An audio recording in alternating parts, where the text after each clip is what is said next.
ये कहानी है एक रेलवे लाइन की जो कभी बलूचिस्तान की धड़कन थी, मगर अब यहाँ सिर्फ जंग आलूद पटरियाँ ही रह गई हैं। कि कुछ कोचेज वगैरह बची थी, बाद में उससे भी नीलाम की। अरे उसे ही संभाल के रख लेते। ट्रेन की सर्विस हर लिहाज से ज़रूरी है, यहाँ के लोगों का हक है। हम आपको सैर कराते हैं बोस्तान, कान में तरजई, मुस्लिम बाग और जोब के रेलवे ट्रैक्स की, जो तारीख तो बन गए मगर मुस्तकबिल ना पा सके।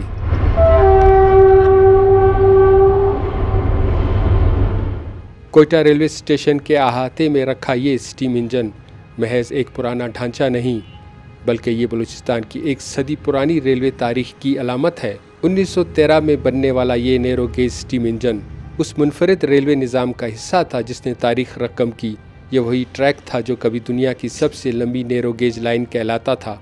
इसी रास्ते पर एशिया का बुलंद तरीन रेलवे स्टेशन भी कायम था। उस ज़माने में ये रेलवे सिर्फ ट्रांसपोर्ट नहीं बल्कि बलूचिस्तान की माशी और समाजी सरगर्मियों का मरकज़ था। आज ये इंजन एक खामोश यादगार की सूरत हमारे सामने है। सवाल ये है कि आखिर ये कहानी है क्या और ये सफ़र क्यों रुका। आइए चलते हैं बलूचिस्तान के उस रास्ते की तरफ जो कभी ज़िंदगी और रौनक की अलामत था। ये सफ़र शुरू होता है बोस्तान से, जो कि कोयटा से 50 किलोमीटर के फासले पर वाक़ है। एक ऐसा कस्बा जहाँ कभी रेलगाड़ी की आमदोरफ्त से ज़िंदगी रवां थी। आज वही पटरियाँ खामोश हैं, स्टेशन वीरान है और जंग आलूद पटरियों पर उगती हुई झाड़ियाँ टूटे हुए ख्वाब की तरह हैं। लोग अब महंगी सड़कों के सफ़र के मोहताज हैं।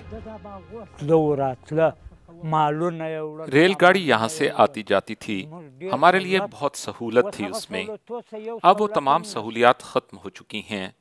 हमसे रोड दूर है, किराए ज़्यादा हो गए हैं। पहले किराया 500 था और अब 1500 हो गया है। गरीब आदमी की पहुंच से दूर है। जोब वैली रेल एक तारीखी अहमियत का हामिल रेलवे ट्रैक था जिसकी कुल लंबाई तकरीबन 295 किलोमीटर थी।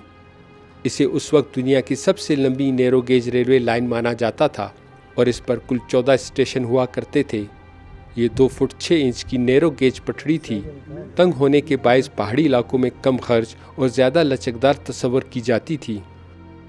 इस रेलवे ट्रैक का सर्वे जो था वो engineer in chief colonel B Scott ने 1894 में किया और 1914 में बाकायदा काम का आगाज़ हुआ, जो कि बोस्तान से स्टार्ट किया गया। पहले खनाई से आगे जरखून से आगे यहाँ तक चलना शुरू हो गई मालगाड़ी की सूरत में।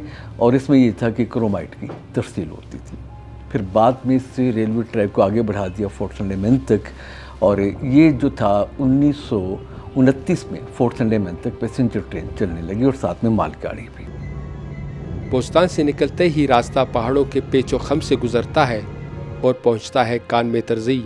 ये स्टेशन सतह समंदर से 7292 फीट की बुलंदी पर वाक़ था और एशिया का बुलंद तरीन रेलवे स्टेशन माना जाता है। मुकाबलतन भारत का मशहूर शिमला रेलवे स्टेशन 6811 फीट की बुलंदी पर है। यूं कान में तरजई अपनी इनफरादियत के साथ एक तारीखी मकाम रखता है। यहाँ कभी धुआं उगलते भाप के इंजनों की सीटियाँ गूंजती थीं, मगर आज सिर्फ हवा का शोर बाकी है। इस रेलवे ट्रैक का एक अहम पड़ाव मुस्लिम बाग भी था। ये रेलवे सिर्फ सफ़र नहीं था, ये तिजारत और वसाइल की कहानी भी थी। मुस्लिम बाग से क्रोमाइट के अंबार इन्हीं पटरियों के ज़रिए दुनिया तक पहुंचाए जाते थे। वक्त गुजरता गया और जोब वैली रेलवे ज़वाल का शिकार हो गई। सन 2005 में साबिक आमिर जनरल परवेज़ मुशर्रफ के दौरे हुकूमत में इस रेलवे की बहाली का ऐलान किया गया था, लेकिन ये वादा सिर्फ ऐलान तक ही महदूद रहा। उन्होंने वादा किया था कि हम आपको ब्रॉड गेज बिछा के देंगे। फौरी तौर पे उन्होंने इसे नीलाम कर दिया 300 मिलियन की हकीर रकम पे, और वो जो ब्रॉड गेज बिछाना था उसका सर्वे ज़रूर हुआ, और सर्वे फिर कहाँ गया उस कहानी को सरखाने में डाल दिया। और इसकी कुछ कोचेज़ वगैरह बची थी जो कि बोस्तान पे खड़ी थी, बाद में उससे भी नीलाम कर दिया। अरे उसे ही संभाल के रख लेते, कम अज़ कम वो तारीख़ी असासा जो है हमारी आने वाली नस्लें तो देखती कि यहाँ पे कभी ऐसी नैरो गेज थी। पाकिस्तान रेलवे को मजमूई तौर पर दहशतगर्दी ने भी नुकसान पहुँचाया। इलाके में हालिया बरसों में बड़े हमले भी हुए। मिसाल के तौर पर मार्च 2025 में ब्रॉड गेज ट्रैक पर चलने वाली जाफर एक्सप्रेस पर हमला हुआ, जिसने रेलवे सर्विसेज की हिफाजत और अवामी एतमाद पर गहरा असर छोड़ा। दूसरी तरफ माहिरीन का कहना है कि हुकूमतों की पॉलिसियों और फैसलों ने भी इस निज़ाम को कमज़ोर कर दिया, लेकिन जोग वैली रेल की कहानी इससे भी पहले ख़त्म होना शुरू हो गई थी। 1985 में इस रेलगाड़ी को जो है इसकी सांसें उखड़ना शुरू हो जाती हैं और इससे जो है वहाँ तक रोक दिया जाता है, मुस्लिम बाग तक। लेकिन एक साल तक इसी तरह चलती है, लेकिन एक साल के बाद इस रेलगाड़ी का किस्सा तमाम हो जाता है। यानी कि 1986 में ये बंद हुई। ये सफ़र जोब तक आते आते एक कड़वी हकीकत में बदल जाता है।